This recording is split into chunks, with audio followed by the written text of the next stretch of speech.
Pessoal, tudo bem? Mais um Prime Talk aqui para vocês. O assunto de hoje de extrema relevância para qualquer pessoa que queira superar os desafios aí do dia a dia.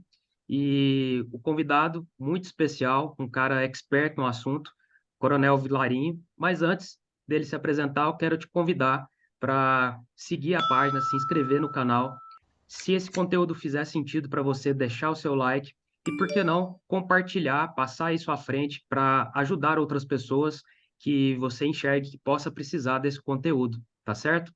Hilarinho, se apresenta aí para o pessoal. Tá ok. Obrigado pelo convite, Thiago.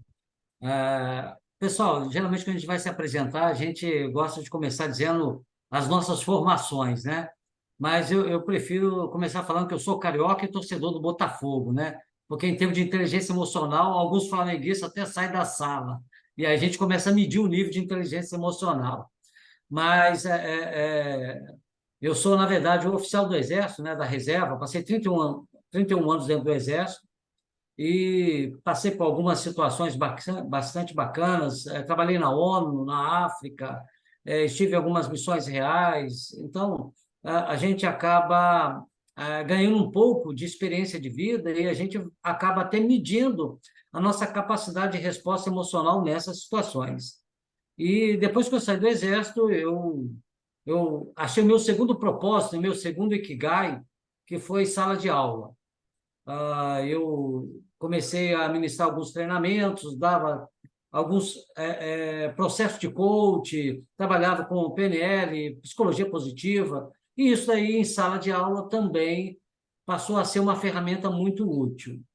Então, hoje, o meu foco está sendo mais na área de treinamento e eu, como eu gosto de chamar, na área de inteligência corporativa, para que as pessoas possam ser melhores pessoas e melhores colaboradores dentro de uma empresa.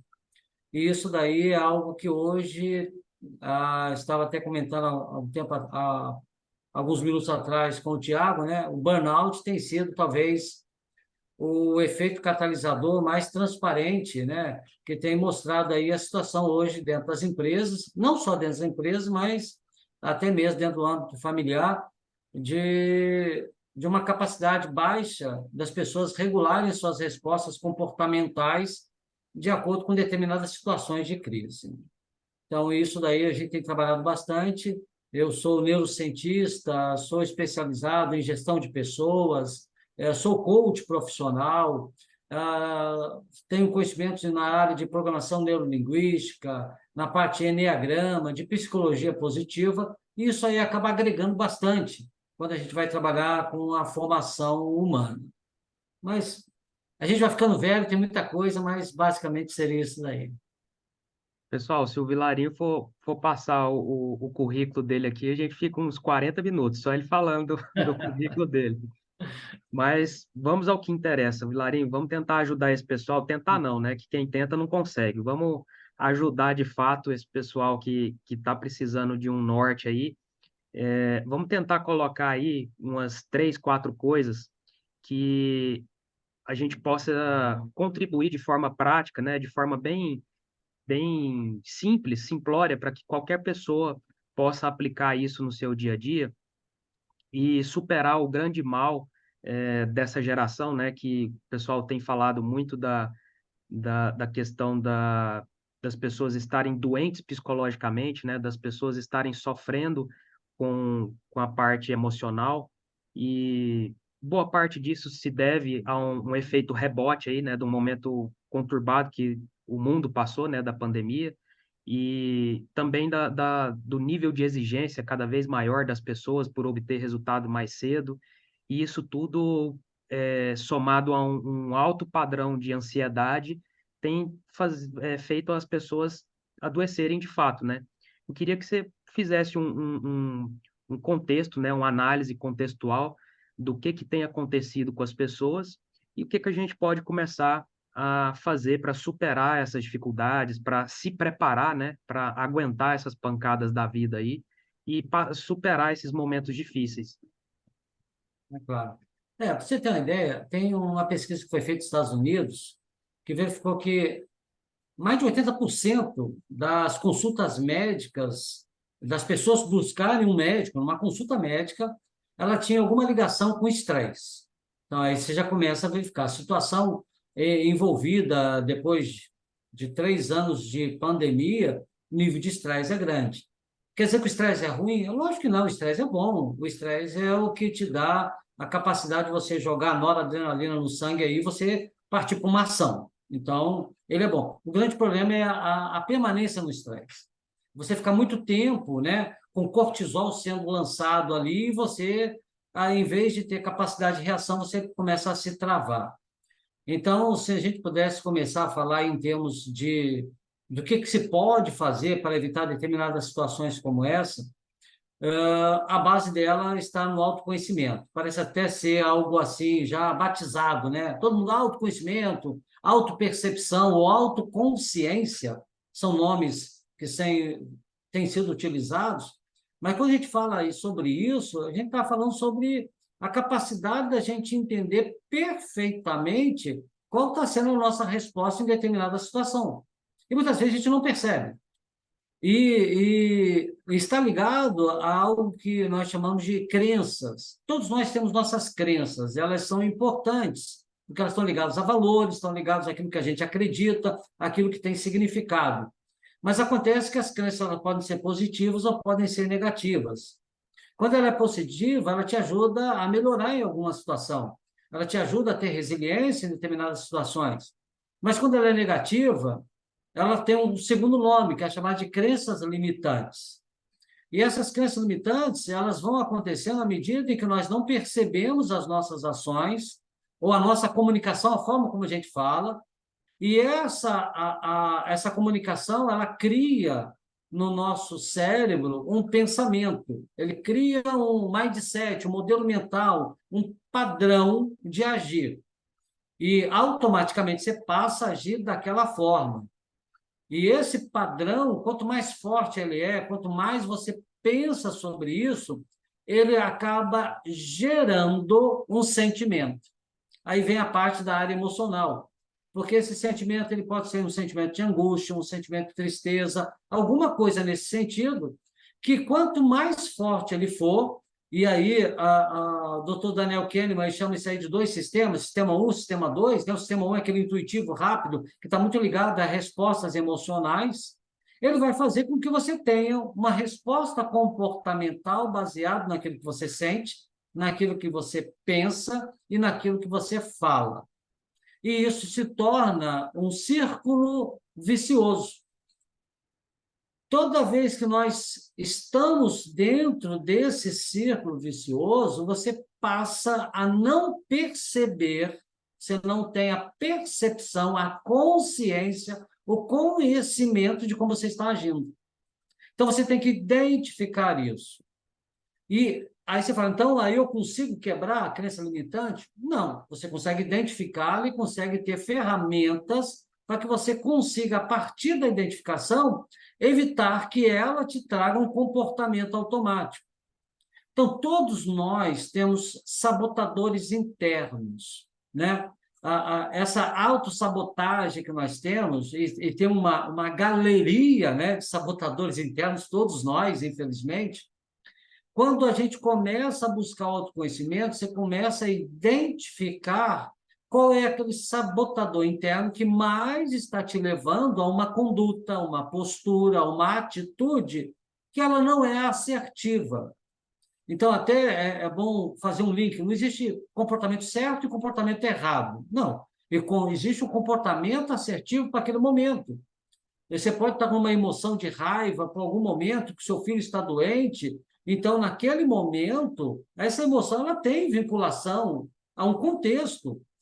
Como vai ser o seu comportamento naquele contexto? Aí entra a inteligência emocional, o nível de regulagem emocional. Agora, se você tem um autossabotador muito forte, por exemplo, tem um sabotador que é o do controlador, né? O controlador é aquele que tem a necessidade de estar sempre no comando, dirigindo ações, controlando situação. Ele acaba criando ao entorno dele de um ambiente extremamente desagradável, porque ele é agressivo. Então, se essa pessoa tem esse sabotador, está nessa situação emocional, acabou. ele vai ter ali um comportamento extremamente violento, não se preocupando com o que as pessoas falam. Se ele está no hospital e alguém está tentando ajudar, ele não quer saber, ele tem que ser do jeito dele. E isso leva ele a esse comportamento não assertivo. E pode ser vários tipos. Aí você pode ter um sabotador, por exemplo, que ele seja insistente. É um sabotador no qual você quer a perfeição, a organização para você, isso é muito forte. Então, isso acaba gerando ansiedade. Por quê? Porque é basicamente impossível você colocar ordem em tudo, né? Nós vivemos num mundo que ele é extremamente assimétrico. Então, essa pessoa ela acredita que o caminho que ela tem, aquele que ela faz, é o melhor a ser seguido. Então, ele não aceita críticas. Qualquer crítica está fora. Então, ele não aceita segunda opinião. O médico fala algo diferente, ele não aceita. Então, esses sabotadores, eles são muito fortes. Então, o primeiro ponto é a gente começar a buscar o autoconhecimento, identificando o seu tipo de personalidade, qual é o tipo de resposta emocional que você tem, quais são as crenças que nós criamos, e as crenças são hereditárias, pessoais. Hereditárias são aquelas que a gente ouve desde criança, dos nossos pais, né? Crenças tipo, por que você não é igual ao seu irmão? Aí vai lá, outra crença, não, mulher não precisa estudar, para casar não precisa estudar. Isso, às vezes, meninas ouvem e elas criam, isso passa a ser uma crença limitante dela não conseguir fazer uma pós-graduação, um mestrado, porque ela é presa por um sabotador nessa hora. Então, a gente tem que buscar identificar. Na hora que eu identifico, eu começo a perceber que eu estou tendo uma resposta que não está sendo muito assertiva. E você identifica isso quando? Quando você começa a ver que seus níveis de relacionamentos eles não duram, quando você verifica que dentro de uma equipe, de uma empresa, né, e que as pessoas estão discutindo, você não consegue ouvir alguma opinião que seja diferente da sua, ou quando você é uma pessoa que tem ali, por exemplo, tem um sabotador que é muito interessante, né, que é o prestativo. É aquela pessoa que ela tem que estar sempre ouvindo um elogio, ela tem que ser aceita por outra pessoa. A necessidade dela é muito grande. Essas pessoas não conseguem dizer não. Então, ela pega o trabalho de todo mundo e o dela mesmo vai ficando para trás. Aí ela fica aquela situação de ansiedade que ela não consegue terminar o que ela tem. Eu tenho que identificar, porque aí eu consigo começar a trabalhar em cima de mim mesmo. Não é fácil, mas não é impossível, né? É algo muito difícil, isso demanda tempo, demanda observação intrínseca, né? Você observar o seu próprio comportamento, isso dói, né? É uma mudança que dói, mas ela é a base para você poder começar a trabalhar numa melhoria.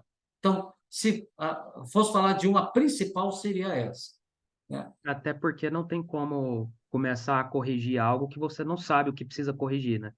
Acho que É, às vezes eu fico pensando assim que muitos ensinamentos parecem tão simples, né? Parecem tão básicos, mas as pessoas deixam de aplicar o básico. E quando deixa de aplicar o básico, fazer o básico bem feito, o complicado então é que nunca vai chegar a um nível de excelência. Então, eu costumo muito utilizar aquele cenário da academia, né? O que que a pessoa precisa fazer para ter um corpo bacana, ter saúde, emagrecer, né? É comer coisa saudável e ir para academia. É simples, né? Por que que a maioria não faz? Aí vem a questão dos sabotadores, né? Vem a questão de não saber identificar qual o tipo de problema que você tem para não te deixar ter disciplina, por exemplo. exatamente. E aí, quando você Hilario, fala até de disciplina, né, é interessante porque tudo que a gente está falando é identificar, né? Mas a sua conduta, a sua atitude perante isso, aí vai depender muito do nível de autocontrole que você tem. E muitas vezes a gente tem uma dificuldade grande de ter foco atencional, autocontrole. Eu tenho que preparar um relatório. Puxa vida, mas tá tão bacana esse vídeo aqui de cachorrinho, de gatinho no celular, né? Aí você olha, aí alguém chama, alguém fala assim: você está sabendo que é um show que vai ter? Pô, são vários estímulos externos que eles vão chegar para a gente, não tem como.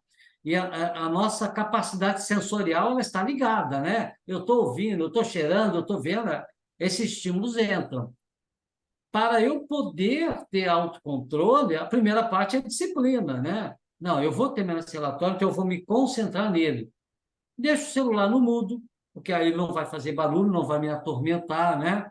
Eu aviso o pessoal, olha, dá um tempinho para mim, dá meia hora aqui, daqui a pouco a gente conversa. Aí você, ou seja, essa disciplina, ela tem que ser trabalhada, é um treinamento. O nosso cérebro tem que se treinar para isso. E aí, como é que eu treino meu cérebro, né? Aí vem, faça meditação, né? Mas tem que fazer yoga? Eu falei, não, escolhe algo. Eu, pessoalmente, não consigo fazer yoga. 31 anos dentro do exército, trouxe ali para mim uma situação de que a musculatura, né, a minha, ela é extremamente complicada, né? Fazer yoga, você tem que ter uma flexibilidade, elasticidade que eu tenho que trabalhar. Eu tenho que fazer pilates primeiro para depois fazer yoga. Mas tem mindfulness, tem observação, tem vários outros tipos que eu posso. O que eu estou fazendo? Treinando o cérebro. Eu estou trazendo para ele uma capacidade de ter mais foco, né? O Em cima, foco não é fácil, não. em cima dessa situação, bom, a gente falou primeiro do autoconhecimento que é fundamental, né? E aí eu queria trazer essa questão de uma metodologia bacana que a gente possa passar para o pessoal para aumentar o nível de disciplina para ter foco em determinadas coisas da vida. E aí eu quero trazer aqui, talvez você até conheça, um vídeo que eu assisti no YouTube mesmo, sobre as atividades dos monges, né? Algumas atividades que eles fazem ao longo do dia e da semana e tudo mais.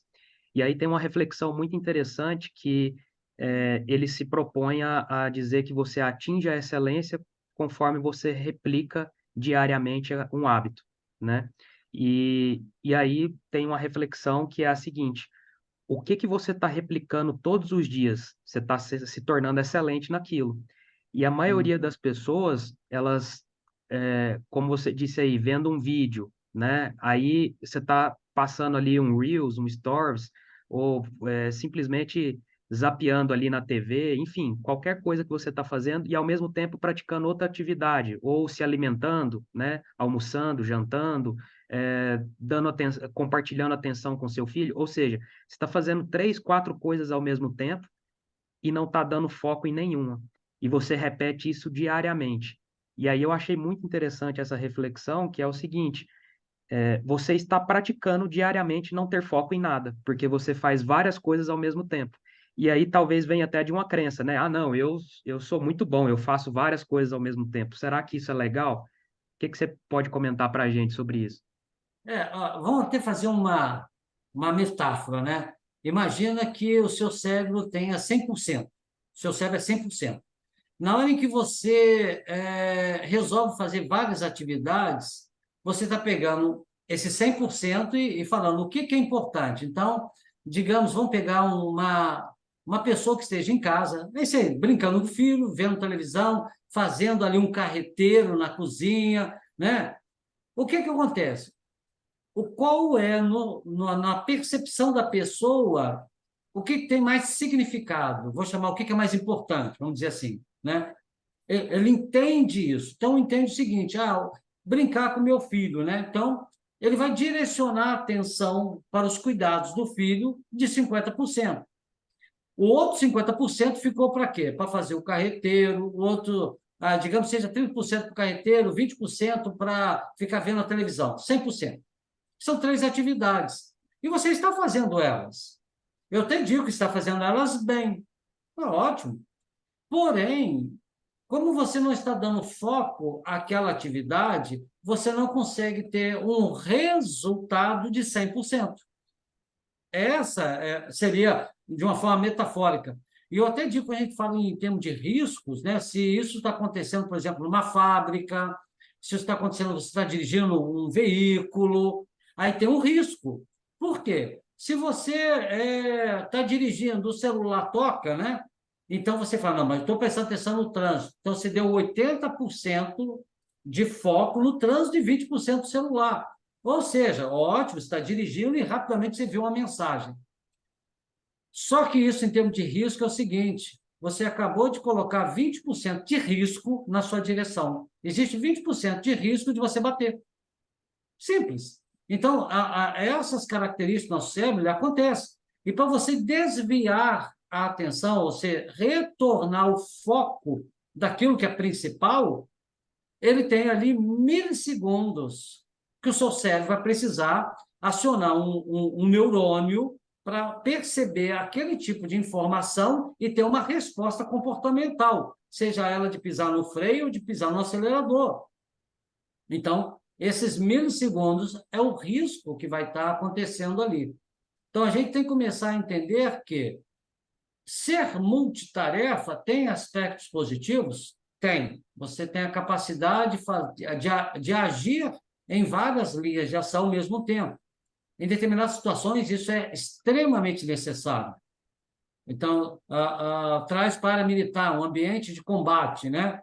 Então, eu tenho que estar prestando atenção no inimigo, tenho que verificar qual veículo está chegando, tem que ter percepções sensoriais muito grandes nessa hora. Porém, se eu quero ser um franco atirador, então eu vou fazer aquele tiro de elite, eu tenho que estar focado aonde eu vou atirar, porque senão posso perder o tiro. Então, dependendo da atividade que você desenvolve, é necessário, porém, você sabe que você não terá 100% de resultado na principal atividade, porque outras estarão roubando o seu foco atencional. Então, isso daí é importante. Hábitos, eles criam os nossos modelos mentais, né? São os padrões. Quanto mais você tem um padrão específico, melhor você fica naquele tipo de situação. O grande problema é quando os seus hábitos estão tão rígidos que a situação mudou e você não consegue mudar o seu padrão. E aí você passa a ter uma dificuldade de direcionar o foco para a nova situação que ela mudou, porque você está preso na situação anterior ainda. Então, a gente tem que ter a capacidade de criar novos hábitos à medida que as situações elas mudam.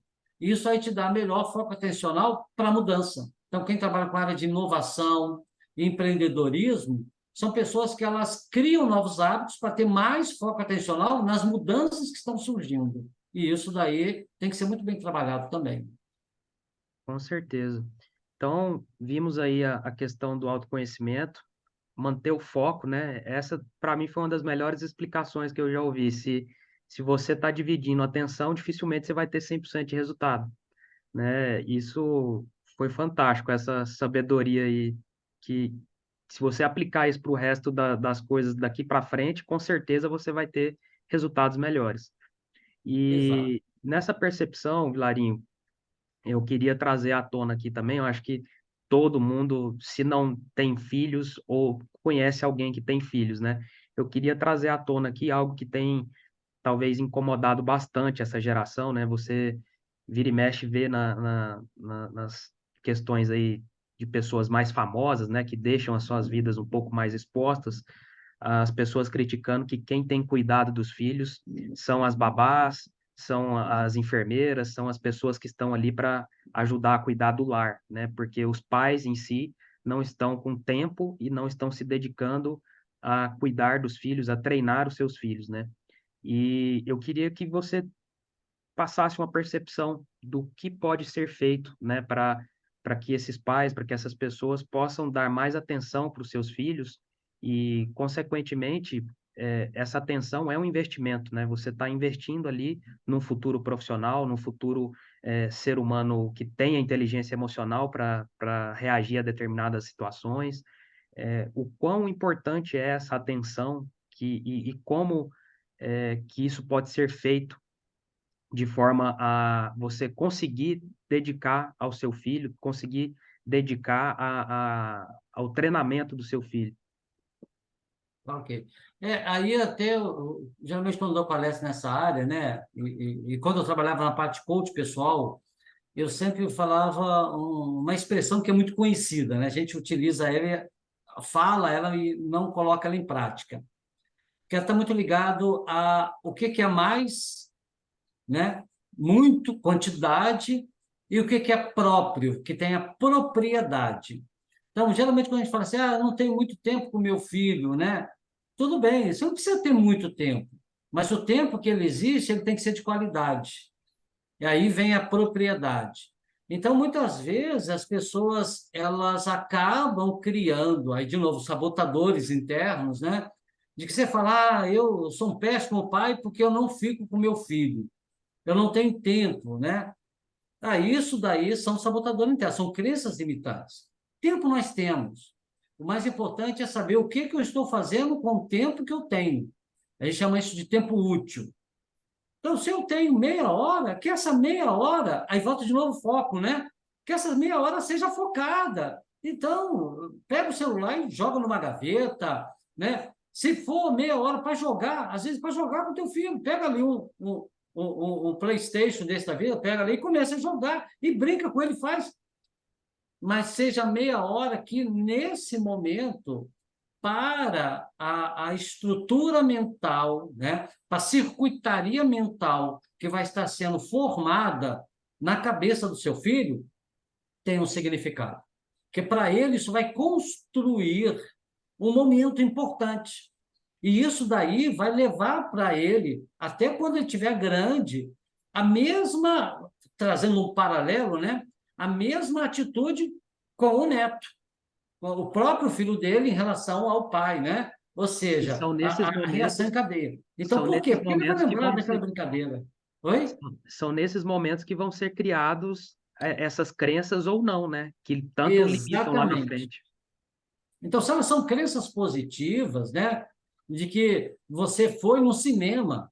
Pô, não tem tempo. Domingo, 2 horas. Vamos no cinema? Vamos ver um desenho? Vamos ver um filme? Você vai com o seu filho, mas são 2 horas que você está com ele, está comendo pipoca junto, está brincando, está rindo junto. Isso grava. Agora, não adianta você ir no cinema e toda hora está saindo para atender um celular. Você ir no cinema e está andando com ele, mas está respondendo e-mail. Aí não adiantou. Então, a qualidade já caiu, a propriedade do tempo ela não existiu. É muito tempo, 2 horas é muito tempo, mas faça ele ser de qualidade, porque às vezes a gente fica muito preso a esse tipo de situação. Então, à medida em que eu consigo estabelecer um vínculo emocional. Aí a gente está falando de filhos, mas isso é com a esposa, com o irmão, com o pai. Eu tenho que estabelecer um vínculo emocional, porque o vínculo familiar ele já existe, é o meu pai.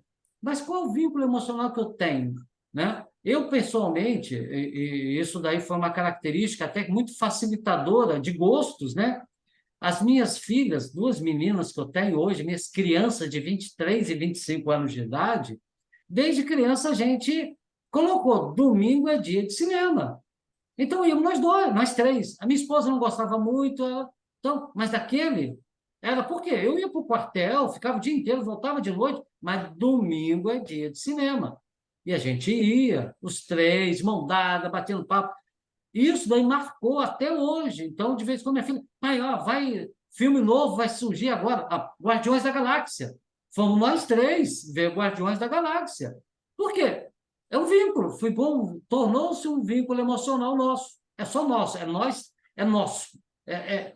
Funciona para nós três, é o que nos liga. Isso é importante. Isso pode ser um passeio no parque, isso pode ser fazer um churrasquinho, né? No Rio de Janeiro, churrasquinho de telhado, lá o pessoal sobe, faz. Não importa o local, o que. O importante é estruturar esse vínculo, que ele fique marcado. Porque é isso que dá poder à pessoa a dizer para o outro: eu gosto de você, eu te amo. É esse vínculo. E isso que faz as pessoas aceitarem melhor as outras pessoas, mesmo que elas pensem em alguma coisa diferente de você. Porque você vai aceitar, porque você tem um vínculo emocional atingido ali. As empresas têm buscado, até mesmo dentro das equipes, buscar vínculos emocionais. O que ela faz? Sexta-feira é o dia que nós vamos ir lá tomar cerveja. Segunda-feira é o dia do café dentro da empresa. O que eu estou fazendo? Eu estou estabelecendo um vínculo, as pessoas gostam, elas esperam por aquilo, criam expectativa. Pronto. As pessoas, nesse momento, elas se interagem mais.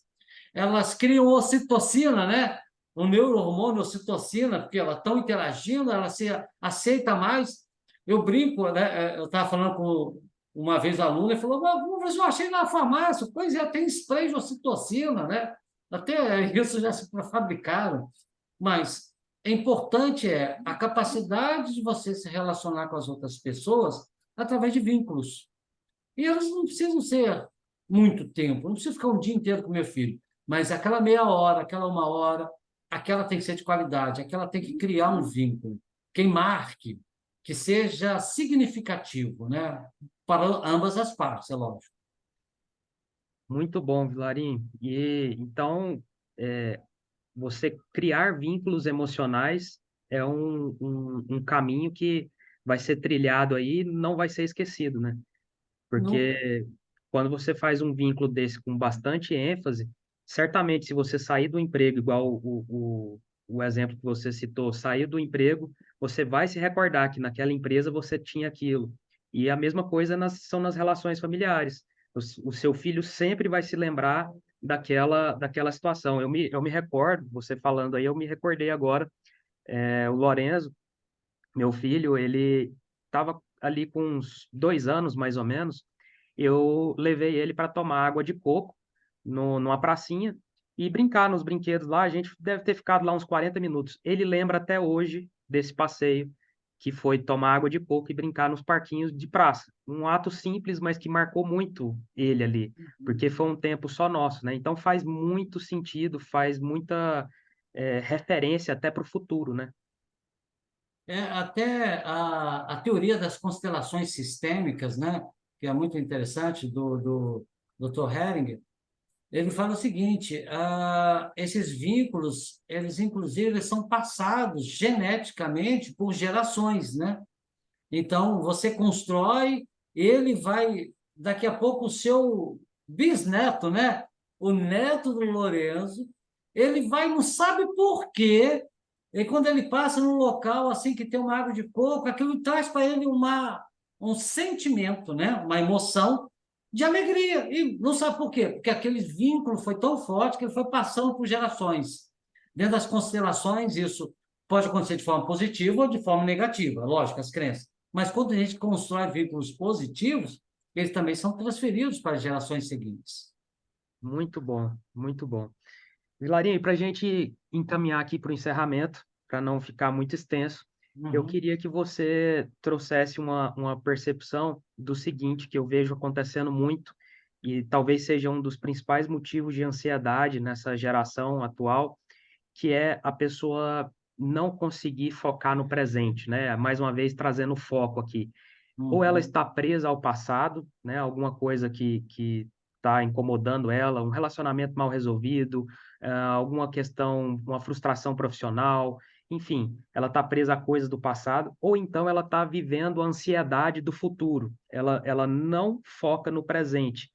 E quando você deixa de viver o presente, o que que você está abrindo mão e o que que você está se expondo a quais tipos de risco? O que que você pode falar sobre isso e como contornar essa situação? É. Aí tem um negócio muito interessante, né? Às vezes isso é tão forte que gera um estado de vitimização, né? Que, na verdade, você se acha uma vítima de terceiros, né? Ou seja, vítima de alguém que te magoou no passado, então você está vitimizado porque ele te magoou. Ou vítima de algo que você não tem controle. E a gente não tem controle sobre nada, vamos dizer assim. Não é sobre nada, estou sendo exagerado, mas a gente não tem capacidade de controlar tudo, vamos dizer assim. Então você não sabe o que vai acontecer e você gostaria de ter o controle, você não tem, então você se torna vítima do futuro. Nessas situações, eu costumo sempre fazer, de novo, eu adoro metáforas, né? Eu sou um storyteller nato, mas eu costumo dizer o seguinte: quando você olha para o passado, é interessante você perceber o que aconteceu realmente, ou seja, identificar, né, de uma forma mais sensorial, mais real do que aconteceu. e o que que aquilo trouxe para você. Então, aquilo te trouxe mágoa, você ficou constrangido, você ficou triste. O que que te trouxe naquele momento? Isso é importante, eu estou identificando a minha resposta emocional. Ótimo. Então, aquilo te trouxe isso? Trouxe. E o que que você fez naquele momento? Ah, naquele momento eu gritei com a pessoa, eu gritei com meu filho, eu bati na mesa com o funcionário, eu fiz aquilo. Bacana. Então, essa foi a sua resposta comportamental de acordo com a percepção emocional que você teve daquele momento. Excelente. Para aquele momento você fez isso. Você considera que isso foi mais assertivo ou menos assertivo? Aí eu faço análise. Ah, não, puxa vida, não, isso eu depois me arrependi de ter batido na mesa, a minha funcionária ficou triste, eu gritei com meu filho, ele foi chorar. Então, o que que você poderia ter feito agora, pensando agora, o que você poderia ter feito naquele momento? Naquele momento, puxa vida, pensando agora, eu acho que eu ia chamar meu filho, conversar com a minha funcionária que estava, eu ia dar um feedback. Ótimo. Então, mentaliza isso, visualiza isso, e a partir de agora, apaga. Apaga, é passado. Agora eu já visualizei o que que eu faria. Porque, de novo, a mentalização, né, a leitura de mente que a gente chama, é a capacidade de você colocar de novo o mesmo aspecto num cenário que você tenha mais controle. Ele não está acontecendo agora, ele já aconteceu, ele já teve uma influência sobre você, ele já te trouxe uma transformação emocional. Então, houve, naquele momento, você transformou. Já aconteceu. Se você ainda estiver com essa mesma mudança emocional agora, você está sendo vitimizado. Então, quando eu faço essa análise toda, eu estou fazendo o seguinte: eu estou deixando para trás. Isso se trabalha muito em constelações, né? Eu deixo para trás, eu vou ver o hoje. Então, hoje, agora eu não estou mais nessa mesma situação. Eu estou agora tranquilo. Então, nesse momento, eu consigo fazer análise. Eu consigo deixar ela para trás e eu consigo mentalizar. Porque se aquilo acontecer de novo, o mesmo ambiente, o mesmo cenário, a minha resposta já vai ser diferente. Vai ser baseado naquilo que eu pensei. Será que vai ser a melhor? Não sei. Eu só vou saber depois. Mas eu já fiz uma mudança. Eu não vou sofrer como eu sofri antes, porque eu fiquei chateado, meu filho chorar, com a minha funcionária ficar. Eu fiquei, mas isso ficou para trás, porque agora eu analisei e eu sei que eu posso ter uma resposta diferente. Então, se acontecer de novo, a minha resposta vai ser desse jeito. Pronto, apaguei. Com isso, eu não fico vitimizado, mas eu construo para mim um novo cenário. Se ele acontecer, eu já tenho uma resposta. Eu tornei isso um padrão, passa a ser um comportamento automático que vai me levar ali a uma emoção de novo. A emoção ela sempre vai existir, ela é fisiológica, eu não tenho controle sobre ela, ela vai transformar meu corpo, ela vai jogar neurohormônios no corpo todo, ela vai fazer meu batimento aumentar, minha pupila dilatar, tudo vai acontecer de novo. Porém, é o meu comportamento, esse não. O meu comportamento agora vai ser diferente. A forma como eu vou falar vai ser mais pausada, porque eu estou me controlando, porque eu aprendi com o passado. Então, eu tenho que olhar para o passado como experiência para utilizar no presente.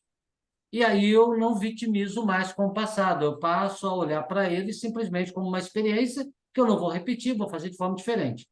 No futuro, o que que vai acontecer? Eu vou analisar de novo agora para ver se essa minha resposta foi boa. Então, eu estou sempre olhando para trás, pego a experiência, analiso ela, transformo e trago ela para o presente, para eu poder fazer de uma forma diferente, melhor, logicamente, do que foi no passado. Ótimo, então, deixo o passado para o passado. Estou vivendo o presente agora. Quando eu olho para o futuro, a gente não tem capacidade de controlar tudo. Algumas coisas você vai controlar, lógico, mas tudo é impossível, né? O mundo é assimétrico, as coisas são voláteis, não tem como. Então, eu olho para o futuro e vejo, puxa vida, eu estava pensando em mudar de carreira, eu estava pensando, eu tenho que dar uma palestra daqui a 2 semanas em tal local. Alguma coisa vai acontecer. Só que eu começo agora, puxa vida, aquela palestra, o que que eu vou fazer? Será que vai dar certo? Não sei o que lá. Mudança de carreira, mas e se não der? Pronto, acabou. o que que acontece? Você começa a ter um estado de pânico, de medo, porque ele vai te travar, sendo que o futuro ainda não aconteceu. Então, de novo, como eu olhei para o passado e peguei a experiência para usar no presente, agora eu olho para o futuro e vejo, primeiro, quais são os sabotadores que estão me influenciando. Eu já vou atacá-lo nesse ponto. Então, se eu tenho sabotadores ali nos quais, por exemplo, um que é hiperracional, né? Que é aquele que tudo tem que ser prático, sem sentimento. Então, eu sou um cara frio. Hiperrealizador, que tem que estar sempre fazendo as coisas. Hipervigilante, que é aquele que tem que estar controlando tudo. Esses três aí, eu paro e falo, não, calma. É lógico que eu posso sentir medo. Medo é importante. Ah, mas eu tenho que fazer as coisas. Aí você vai fazer, mas não é hoje, vai ser depois. Ah, mas é vigilante, eu tô aqui olhando para tudo. Calma, presta atenção. Você vai dar uma palestra, né, daqui a 2 semanas?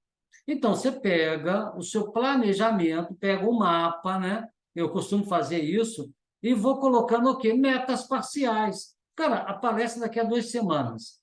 Então, na sexta-feira, eu já tenho que estar com ela pronta. Então, de hoje até sexta-feira, o que que eu vou fazer? Vou fazer uma pesquisa disso, depois disso, disso. Eu coloco metas parciais que eu tenho controle. Aí sim eu vou analisando. Ou seja, em vez de eu ficar ansioso, preocupado em relação ao que ainda não aconteceu, eu coloco metas, eu me planejo para aquilo que vai acontecer. Ah, mas tem outra coisa também que vai acontecer. Ótimo, segundo planejamento. Então, eu estruturo para mim. Pode ser fisicamente, pode ser mentalmente, pode ser no Outlook, seja o que for, mas você coloca os passos que você vai para chegar lá.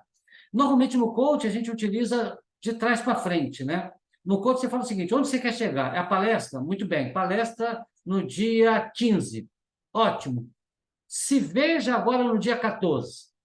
O que que você teria que ter pronto no dia 14? Ah, no dia 14 eu tenho que estar viajando para lá. Então, e no dia 13? Dia 13 eu já tenho que estar com a minha bolsa pronta. No dia 12, eu trago de lá até o dia de hoje. Isso é uma metodologia do coach que a gente fala, né? De trazer de trás para frente, de tal forma que você vai diminuindo a sua ansiedade. Quando você chegar hoje, você fala, então hoje eu vou almoçar. Porque a sua tática acabou. A ansiedade ela diminui à medida que você consegue ver os passos de trás para frente. Então, para trabalhar os dois, se eu pudesse, né, ter duas ferramentas, seriam essas daí. Perfeito, Vilarinho. Show de bola. E tem uma frase aí que eu gosto bastante, que para evitar essa vitimização, né? Não se trata do que aconteceu com você, se trata do que você vai fazer com o que aconteceu com você. Então, Exatamente. eu acho que isso é fundamental para que as pessoas não peguem esse sentimento, né? Essa vivência de vitimização, porque não leva a lugar algum. E outra questão que eu vejo muitas pessoas avaliando também sobre a ansiedade, eu acredito que 70, 80% do sofrimento a gente vive só na nossa cabeça, né? Porque, de fato, pouca coisa realmente acontece. O que tem, por exemplo, numa palestra, e se eu escorregar, se eu gaguejar, se der branco, no final das contas a palestra aconteceu, não teve nada de que atrapalhasse e correu tudo bem. Então, o sofrimento foi só na sua cabeça. Exatamente. Não, eu costumo dizer, puxa vida, mas e se faltar a voz, né? O cara fica assim, planejamento. Deixa um copo d'água. Perfeito. Molha a garganta, acabou. Então, quando eu coloco ferramentas que elas quebram o sabotador, ele vai dormir. Verdade. Pessoal, se esse conteúdo fez sentido, deixa aí nos comentários se você quer saber mais, se você quer que eu traga o Vilarinho aqui para a gente bater papo mais sobre esse tipo de assunto, porque é um assunto que é intrigante e ele está na realidade das nossas vidas, né? Nas nossas rotinas. É muito interessante. Se você já viveu alguma coisa parecida, deixa aí nos comentários. E para encerrar, Vilarinho, eu queria que você compartilhasse algum aprendizado seu do Exército, se você pudesse trazer só um agora, nesse momento. O que que o Exército te ensinou que você gostaria que as pessoas pudessem ter acesso para replicar isso nas vidas delas? Olha, eu costumo dizer o seguinte, talvez seja o mais forte, né? Algo que a gente chama de família militar.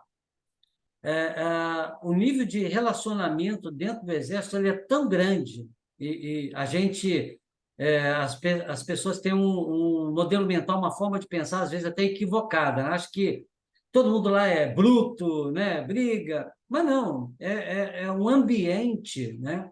No qual as pessoas têm que confiar uma nas outras. Existe uma necessidade de confiança. Por quê? Numa situação real, eu preciso confiar em quem está do meu lado. Se eu cair, eu sei que o cara vai me segurar. Então, isso aí cria entre a gente uma vinculação emocional tão grande que os nossos filhos chamam os nossos amigos, as esposas dos nossos amigos, é uma família militar de tios. Eu lembro que você veio com. Eu era instrutor na Escola de Sargento das Armas, e o meu instrutor-chefe era um major, eu era tenente, né? Então, tenente, capitão, major. Então, o cara estava lá em cima. Ele tinha filhos pequenos, e eu não tinha filhos, né? Era eu e minha esposa. E aí a gente se encontrava, batia papo, e as crianças pequenas, casal sem filho, faz o quê? Adota, né? A gente brincava, fazia tudo. E era legal demais. Então, os filhos deles eram quatro crianças, são quatro adultos agora, né?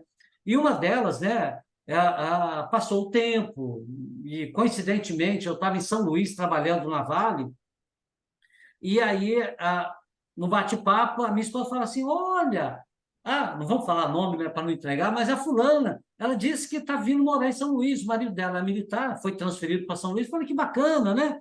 Então, pergunto que horas que chega o voo, que a gente vai no aeroporto e dá uma carona para eles, estamos aqui, né? Bacana. Final de semana marcou horário, chegamos lá, era uma criança, né? A moça é maior do que eu. Ela me viu, chegou assim: tio Vilarinho, e veio e me abraçou. Eu falei: cara, eu me senti um tiozão, né? Mas você vê como é que pode. Anos passaram, era uma criança, mas aquilo é tão forte, do tio Vilarinho, que adulta ela me chama de tio Vilarinho até hoje. Ou Cara, seja, relacionamento é tudo hoje. A gente construir bons relacionamentos, eles são para a vida inteira. São aquelas pessoas que você tem, você liga, você gosta, e que você tem ali para a vida inteira. Isso é o mais importante. muito bom, Vilarinho. Quero te agradecer pelo seu tempo, pela sua atenção e por esses conhecimentos, por essa sabedoria que você compartilhou aí, que certamente vai contribuir para ajudar diversas pessoas. E se você está assistindo agora e fez sentido, passe adiante, porque esses conhecimentos aqui podem, inclusive, salvar uma vida, né, de uma pessoa que está aí afundada em alguma situação. Compartilhe esse vídeo, faça com que esses ensinamentos mudem, transformem a vida de alguém. Muito obrigado, Vilarim. Obrigado, eu. Até o próximo vídeo, pessoal. Até a próxima, gente.